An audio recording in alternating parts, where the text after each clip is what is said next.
আসসালামু আলাইকুম। আমি এখন সাউথ চায়না সিতে, চমৎকার সুন্দর ওয়েদার।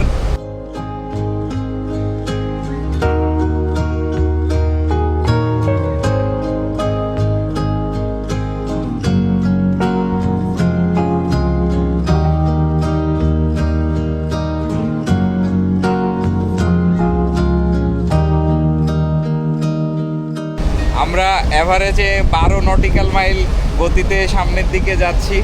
আমাদের ইটিএ বা এস্টিমেটেড টাইম অফ অ্যারাইভাল হচ্ছে এপ্রিলের 4 তারিখে।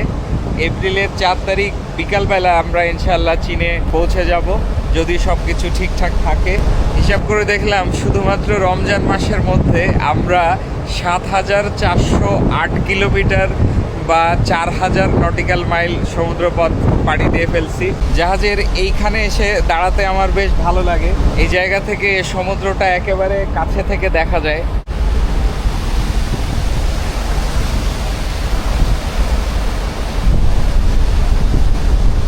ইফতারের আগে আগে আমি একটু টাইম পাস করতে বের হয়েছি আর কি। আমার এখানে ইফতার হতে হতে এখনও 1 ঘন্টা দেরি আছে। আমি চায়না থেকে রোজা শুরু করছিলাম, আবার এখন চায়নার দিকে যাচ্ছি, সেই দিকেই শেষ হবে। আমরা যখন চলন্ত অবস্থায় থাকি তখন সেহরিয়ার ইফতারের যে সময়, সেটা সূর্যাস্ত এবং সূর্যোদয়ের যে সময়, সেটা হিসাব নিকাশ করে বের করা হয়। এটা খুবই সহজ।